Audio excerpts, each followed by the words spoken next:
최근 미국의 CIA 국장 윌리엄 번즈는 CBS 방송 인터뷰에 출연해 충격적인 사실을 밝혔습니다. 윌리엄 번즈는 중국이 우크라이나에서 일어난 일을 얼마나 면밀하게 지켜보고 있냐는 질문을 받았습니다. 이에 번즈 국장은 시진핑 주석이 매운 눈으로 우크라이나와 러시아 전쟁을 지켜보고 있을 것이다. 침공을 한 이후 저조한 성과, 특히 침공을 당한 사람들이 용기로 저항하면 어떻게 되는지를 보고 정신이 들었을 것이라고 답했습니다. 그러면서 시진핑 주석의 대만에 대한 태도가 바뀌어야 한다고 덧붙였습니다. 번즈 국장이 중국이 대만에 대한 태도를 바꿔야 한다고 언급한 데에는 시진핑 주석이 대만을 무력 침공하려는 계획을 신속히 완료하라고 군 당국에 지시했다는 첩보가 있었기 때문입니다. 그리고 전문가들은 그 시점을 2027년 정도로 보고 있습니다. 중국 인민해방군 건국 100주년이면서 21차 당대회가 예정되어 있는 해입니다. 21차 당대회는 시 주석이 네 번째 연임을 결정할 분기점이기도 합니다. 그래서 시진핑 주석은 스스로 마오쩌둥과 덩샤오핑 정도의 큰 업적을 남겨야만 종심 집권이 정당화될 수 있다는 분석입니다. 마오쩌둥은 중국을 건국했고 덩샤오핑은 중국을 근대화했다는 업적을 남겼습니다. 이에 맞먹을 만한 업적이 현재로서는 양안 통일 정도밖에 없는 상황입니다. 또한 중국은 현재 제조업 전 분야에서 2025 전략을 내세우고 있는데 여기에는 방위산업 또한 포함되어 있습니다. 방위산업이 2025년 이후 질적 성장을 이루었다는 것을 증명하는데 적국을 피해 없이 제압하는 것만큼 좋은 방법이 없다고 분석됩니다. 시 주석은 장기 집권과 최근 중국의 가장 큰 국책 산업 중 하나인 제조 2025의 성공을 증명하려 할 거란 이유가 중국이 대만을 무력 침공할 수밖에 없는 이유로 분석됩니다. 상륙 거점이 적고 산지가 많은 대만의 지리적 특징과 미국의 개입 등의 이유 때문에 현재 중국의 대만 침공은 사실상 불가능하다고 분석됩니다. 하지만 러시아의 우크라이나 침공 사례를 보았을 때 독재자의 장기 집권이 권력에 얼마나 강적인 집착을 보이고 타임어택이 필요한 상황에서 전쟁이라는 승부수를 절대 꺼내지 않을 거라고 확신하기는 어렵다는 분석입니다. 무엇보다 중국이 빠르게 간공몽 실현을 위해 국영 방산 기업에 어마어마한 금액을 투자하는 상황에서 5년 뒤에는 어떻게 상황이 변할지 쉽게 예측하기가 어렵습니다. 현재 미국을 비롯해 일본 등 다양한 국가에서 중국의 침공 시나리오를 소개하고 있습니다. 미국 랜드 연구소의 선임 연구원인 스콧 헤럴드는 본격 침공과 하이브리드 침공, 우발 충돌 시나리오에 대해 말했습니다. 중국의 대만 침공은 지형의 영향을 크게 받을 수밖에 없다. 대만 동해안은 산악지대, 서해안에는 간석지도 있다. 게다가 해안선에는 많은 도시들이 있어 대규모 상륙 작전에 적합하지 않다. 또 점령이 목적이라면 공격 쪽에 병력 규모가 수비 쪽의 몇 배는 돼야 하는데 대만 육군이 13만이니까 중국군은 45만에서 최대 80만이 필요하다.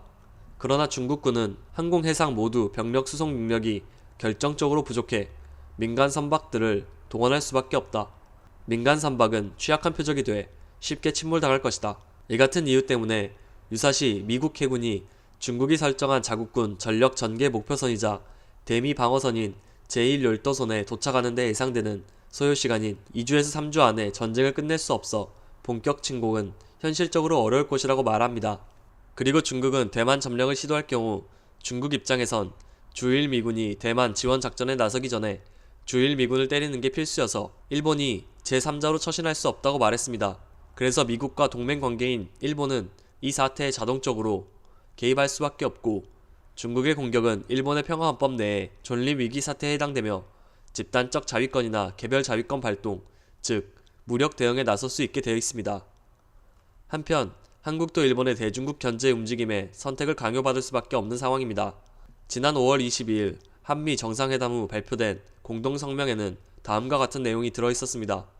우리는 남중국해 및 여타 지역의 평화와 안정, 합법적이고 방해받지 않는 상업 및 항행 상공 비행의 자유를 포함한 국제법 존중을 유지하기로 약속했다.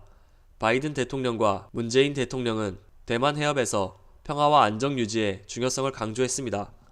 가장 성공률이 높은 것은 하이브리드 전쟁으로 사이버전과 정보전을 혼합한 개념인데 가장 가능성이 높은 시나리오로 꼽히고 있습니다. 사이버 공격으로 중요 시설을 마비시키고 가짜 뉴스를 퍼뜨려 사회를 교란한 뒤 해적 케이블을 절단해 통신망을 차단한 후 대만 내에 친중파를 끌어들이고 동시에 특수부대를 투입해 미군이 개입하기 전에 단시간 내에 점령 상황을 종결하겠다는 것입니다.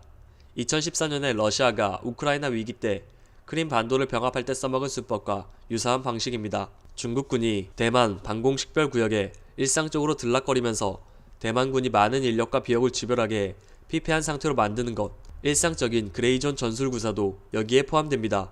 대만에 속해 있지만 중국 대륙으로부터 평균 20km 정도로 가까운 거리에 있는 36개의 작은 섬으로 이루어진 마쭈 열도 주변 바다에서 밤낮으로 중국의 배들이 모습을 보이고 있습니다. 모습을 보이는 중국의 배들은 콘크리트형 골재 채취선으로 550척이 넘는 숫자가 요란한 기계음을 내며 작업을 벌이고 있습니다.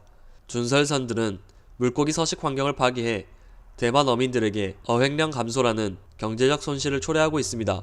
대만과 미국 측은 이는 중국의 해상 그레이존 전술로 저강도 위협 행위로 분석하고 있습니다.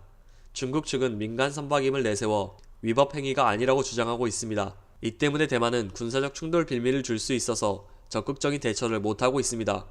하이브리드 시나리오의 관건은 대만의 친중파 입지를 넓혀 2,800만 대만인 다수가 중국과의 재통합을 바라는 쪽으로 여론을 끌어갈 수 있느냐는 분석입니다. 그러기 위해서는 중국이 경제적 기회나 비전 제시뿐 아니라 인권, 민주, 자유 등의 인류 보편적 가치 수호자로서의 이미지를 갖도록 자기 혁신이 선행되어야 한다는 조건이 따릅니다. 국제사회에서 최근 실시된 여러 여론조사에 나타나고 있듯이 국수주의 색채가 짙은 중국몽과 전랑 외교를 밀어붙인 결과 세계 각지에서 대중국 호감도는 급속히 추락하고 있고 2019년부터 계속된 홍콩 민주화 탄압 행위는 결과적으로 차이잉인 총통과 대만 독립파들의 집권 연장을 돕고 있는 상황에서 쉬운 일은 아닐 것입니다. 마지막 우발 충돌은 가장 가능성이 높은 시나리오로 분석됩니다. 중국은 계속해서 분쟁거리를 만들려 할 것이고 자기들이 전쟁 준비를 마쳤을 때 우연을 가장한 충돌을 통해 미국과 대만이 예측하지 못한 타이밍에 기습적인 공격을 할 수 있다는 것입니다.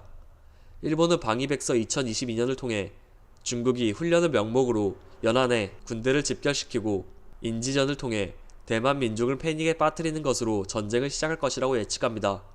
이후 해군 함정을 서태평양에 집결시켜 외국군의 개입을 저지시키고 공군과 미사일을 통해 주요 군사시설을 공격하고 동시에 사이버 공격을 통해 주요 시설을 마비시킨 뒤 상륙부대를 투입해 외국군이 개입하기 전에 전쟁을 마무리한다는 전격전을 예상하고 있습니다. 올해 발표된 백서는 작년과 비교해 중국, 대만 군사 밸런스에 대한 분량이 2배가 넘게 증가했습니다.